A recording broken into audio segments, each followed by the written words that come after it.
world isn't split into good people and good thinkers.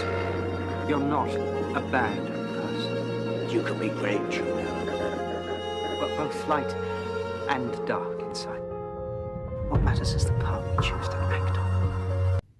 Hello there, witches, wizards, my fellow Death Eaters, and anyone in between. If I'm being honest, this video has been a while coming. So if you've clicked on this, you're probably into the same kind of things I am. Or you've just seen somebody in a skull mask and you're intrigued. But either way, welcome. So I will be talking about shifting today. And if you don't know what shifting is, it's basically this. I mean, it's gotten more popular now, but it's been around for a while.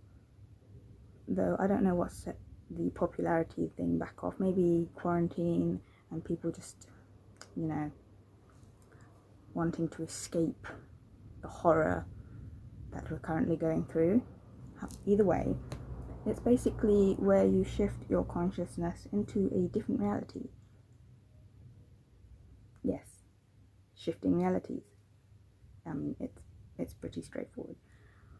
But I wanted to do a sort of before and after video, if I can call it that, because I've never shifted before and I have a lot of questions and just general things I'm confused about that I want to talk about.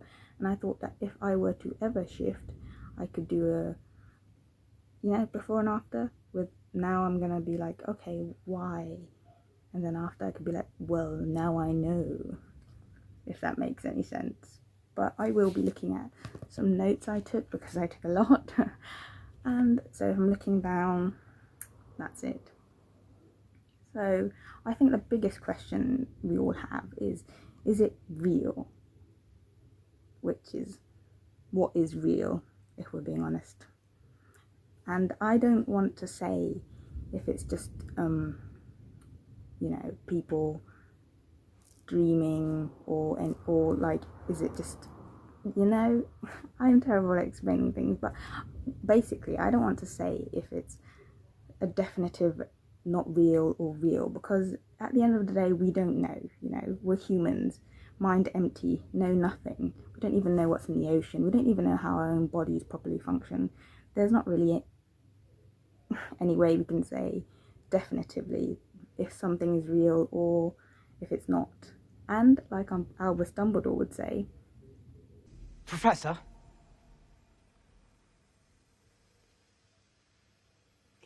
Is this all real? Or is it just happening inside my head? Of course it's happening inside your head, Harry. Why should that mean that it's not real?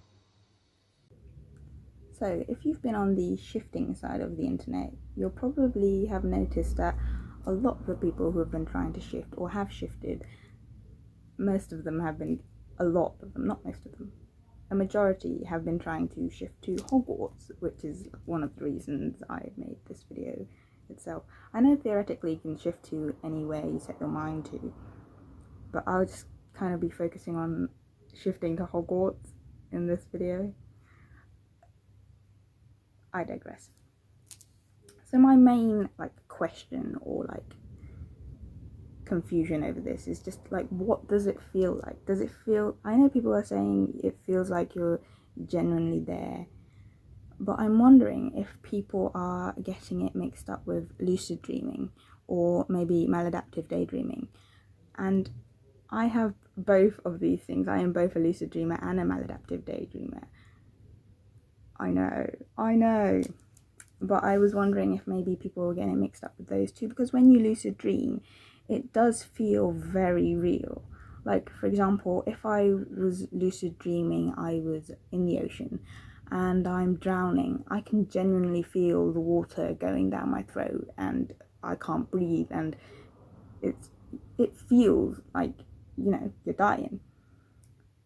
But there's also that sense of disconnect. Like, while I'm drowning, I'll be like, okay, this is a dream.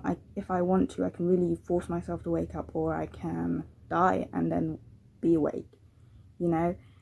And when you think back on it, once you are awake, there's this disconnect. Like, you know you're in a dream, which is the main issue with lucid dreaming, is when you're dreaming, you'll know you're dreaming, kind of a bit like Inception. So I'm wondering if people are mixed up with that, because I have yet to see anybody who is a lucid dreamer and has also shifted. Correct me if there are people out there like that, or if you are, then please comment below, because I'm very interested and I would like to know. And so far I haven't come across any lucid dreamers who are also shifters. And the second thing I was talking about was maladaptive daydreamers.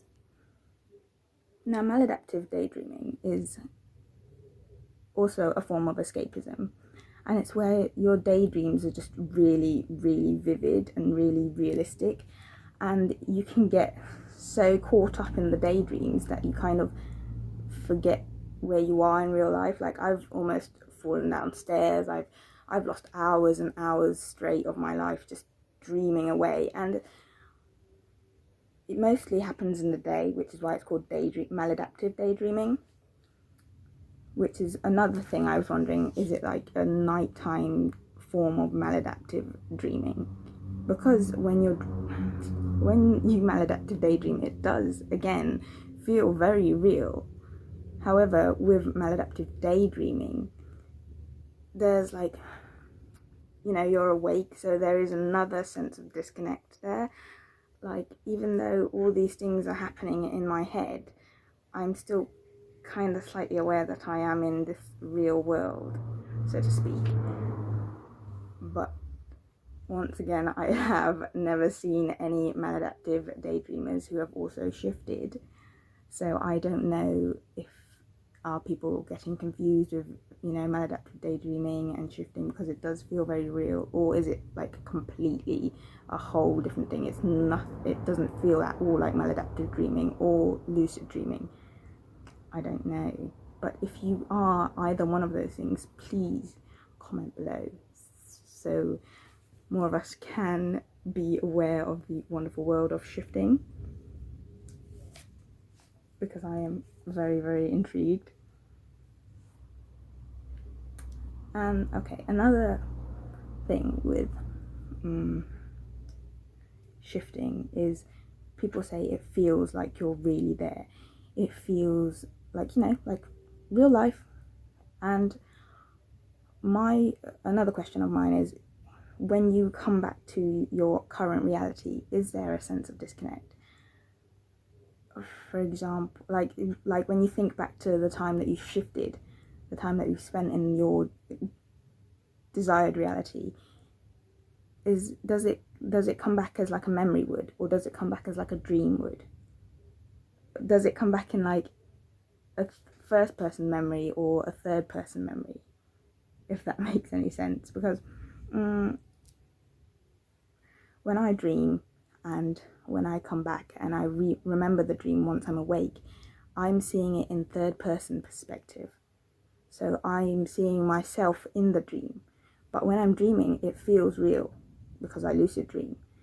However, if it's a memory, I will remember the memory in first person, not in third person. So is there that sense of disconnect, or is it completely like a memory, or do people just have dreams and have memories in first person? Or does that make sense, or am I just completely off my rocker?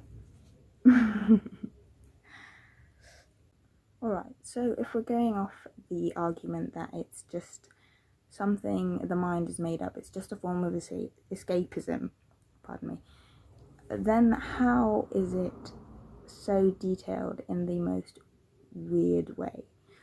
For example, I was watching some videos on people who have shifted, and they've talking about their experience, and they're like, you know, people saying, okay, this is what happens when you're at Hogwarts, and this and this and this. And you could argue, okay, they've gotten all these details from the books, from the films, there's so much lore to go off.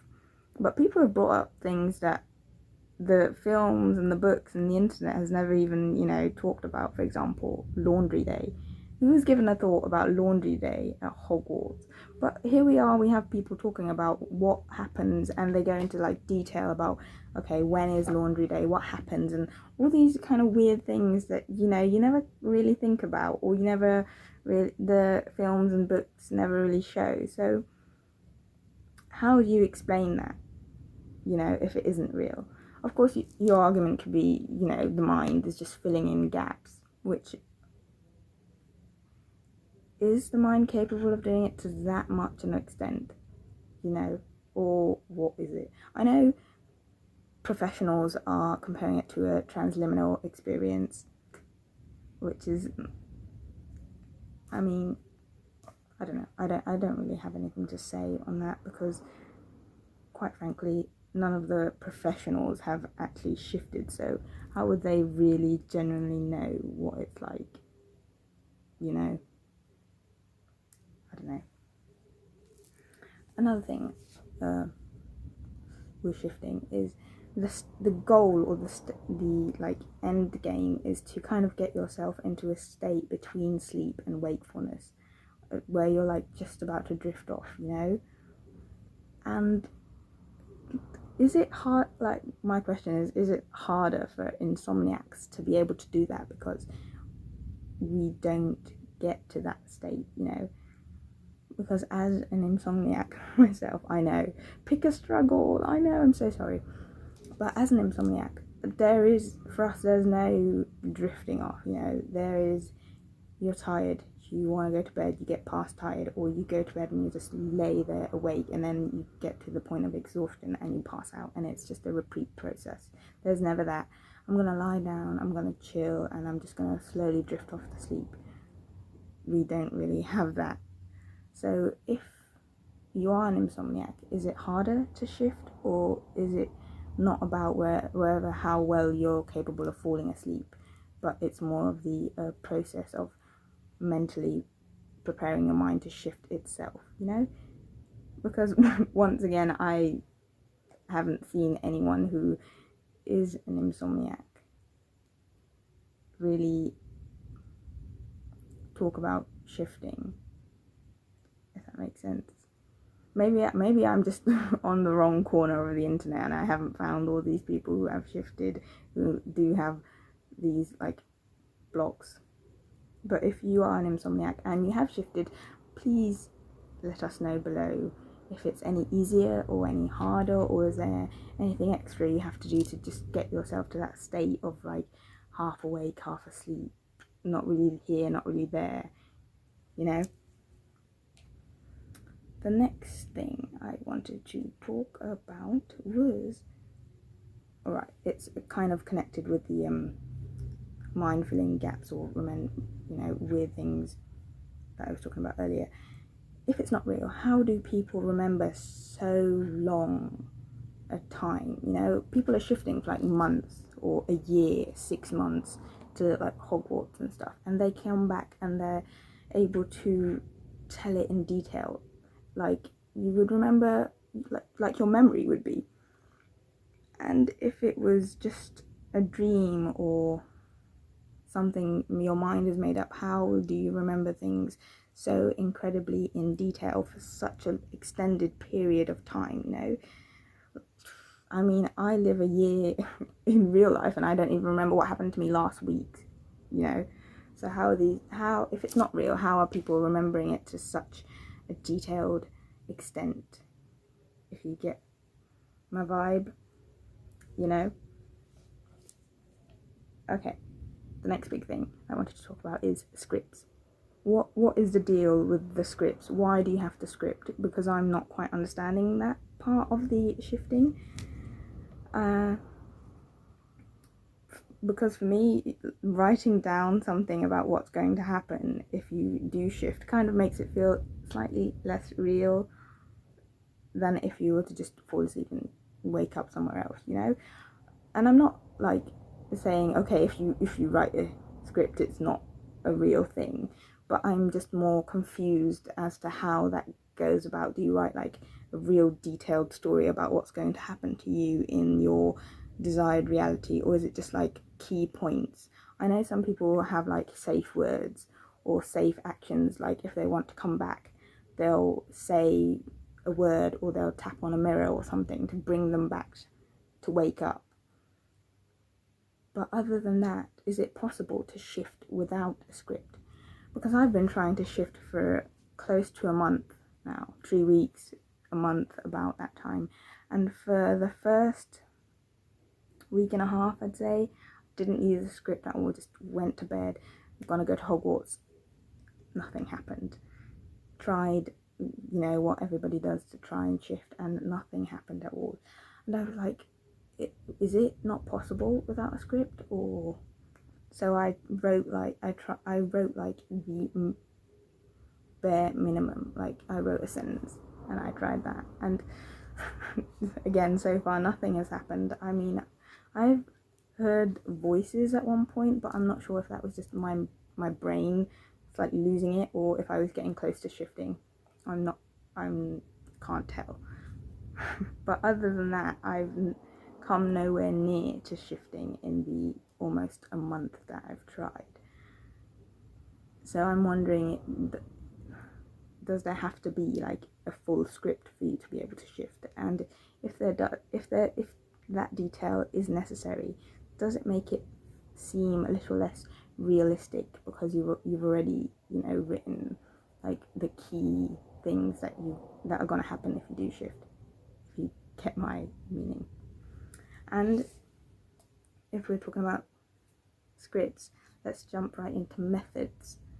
And I know if you've been on the shifting part of the internet, you've probably heard about methods to shift, and there are quite a number of methods. Now, I've only tried 3. I've tried the Raven method, the Alice in Wonderland method, and I think it was the piano method.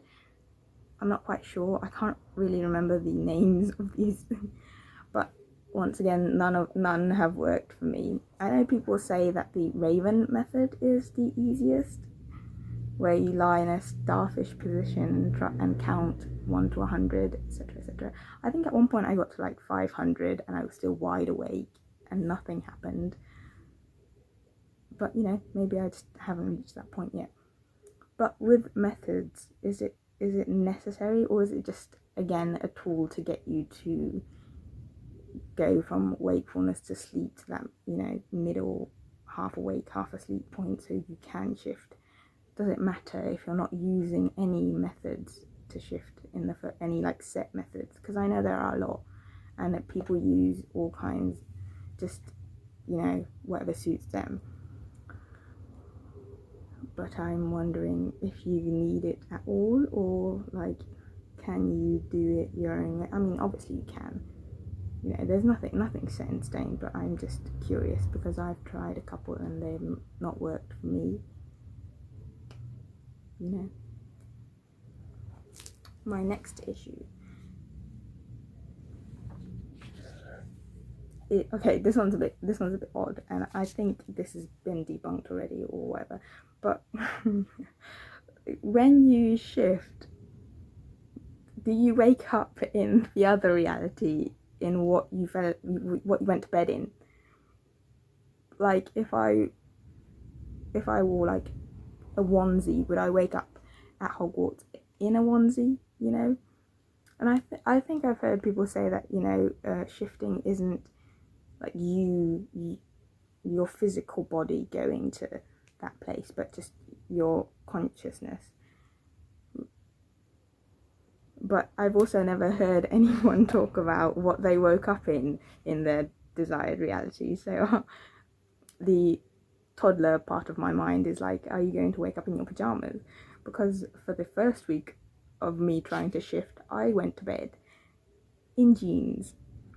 I mean, I don't mind going to bed in jeans because I find them very comfortable anyway, which is weird in itself. But yes, I went to bed fully dressed because I was like, if I'm going to wake up at Hogwarts in pyjamas, I would rather not. I know. At this point, I don't even know myself. Another issue of mine, which may explain why I've never shifted yet, is, do you have to be a certain age to be able to shift? Because, well, I mean, shift to Hogwarts anyway. I'm not really aware of anyone shifting to other realities, just because I'm not in other fandoms really. I mean, I am, but my main fandom is Harry Potter, so my main source of media intake is Harry Potter media, if that makes sense. I know there are people shifting to anime worlds, but I'm not really into anime myself, so I've never watched any of these, which again leads to my question,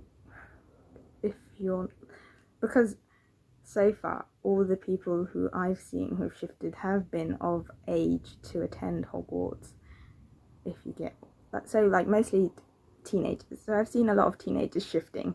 So, you know, if you shift to Hogwarts at age 15, 17, 18, you know, you can still be kind of age to attend Hogwarts. What if you're not? Because if I were to shift now, I would be a professor. I wouldn't be a student at this age. And if you do you shift to your like 11-year-old self, 15-year-old self? Because if I were to shift to my teenage self, there's like quite a big mental gap already at this point.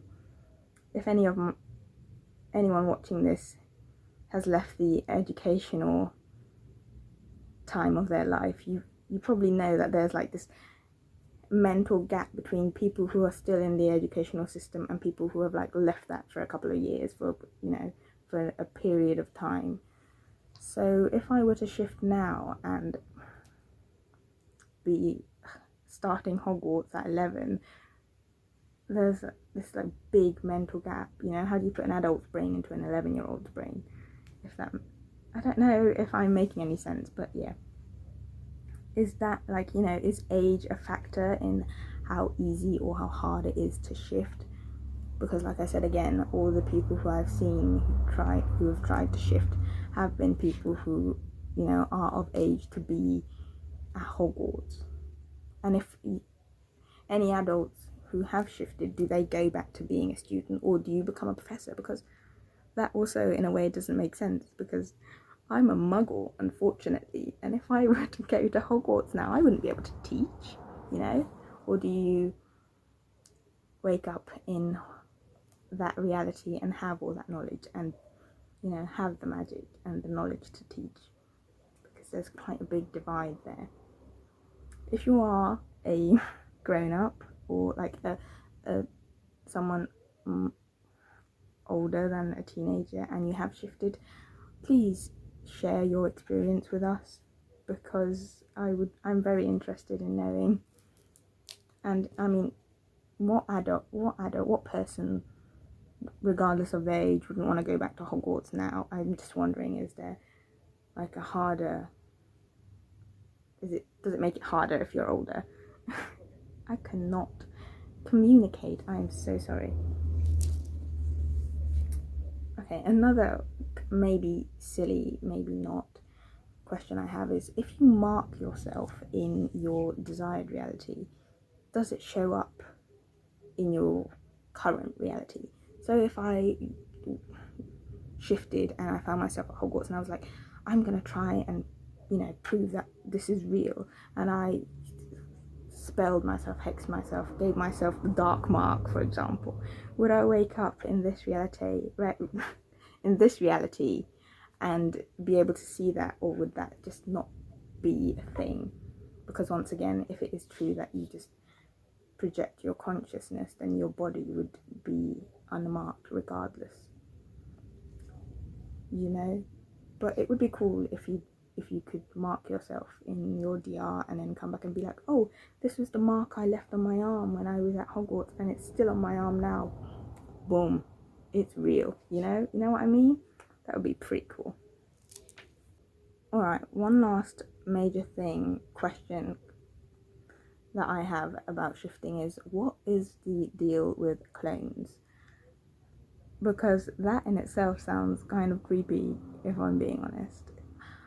From my understanding, it's like if you were to shift for a long period of time that spans more than a night, you would still be able to wake up and go about your day, even though your consciousness is still in the other reality, so to say. And so the person who is here now is just a clone, which I can't really wrap my head around how are you able to be in two places at once, and how are you able to come back and, you know, remember the events of the day here and whatever happened in your DR, so to say, without being here, you know? I don't really know how that works. It's quite a big leap of trying to understand that. And I've never really, again, heard anybody talk about this. I feel like this whole video is just me saying, I don't know, I've never heard anybody talk about this. But people do talk about, like, okay, if you're going to shift for a long time, make sure you have a clone or whatever.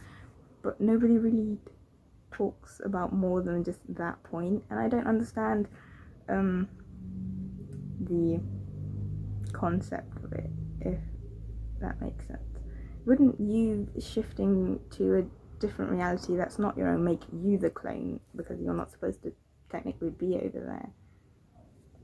And like I said, I'm not really, my mind can't really fill in the gaps of how you can be in more than one place at once, which makes me sound very much like a muggle, seeing as we know the existence of time turners in Harry Potter. But in real life, so to speak, I'm not really sure how the aspect of using a clone works, and I could be completely wrong about the go about your day but still be in a different reality thing, which that in itself, that description in itself, makes me think of maladaptive daydreaming. Because yes, while you are going about your day, your regular day, and doing your regular mundane things that you do, your head isn't there, your brain isn't actually thinking about the things that you're doing, which is basically what maladaptive daydreaming is.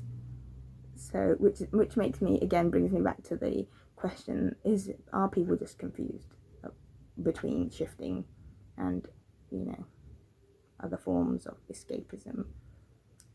But yeah, at the end of the day, I don't think any of us have a proper explanation for what this is and why some of us can do it or why some of us can't. Maybe it's another form of, you know, getting your Hogwarts letter. Only some people can shift and some can't, you know. I don't have any of the answers, and like I said before, this is just me doing a sort of before and after video if I do eventually end up shifting, which at this point I'm quite doubtful of. Maybe that in itself is why I'm not shifting, because I'm doubtful that I will be able to shift. Or maybe, you know, you just get lucky. You're a wizard or you're a muggle. You can shift or you can't shift, you know. But I think I've got it all that I want to talk about covered. So until we meet again, and remember, don't tickle a sleeping dragon.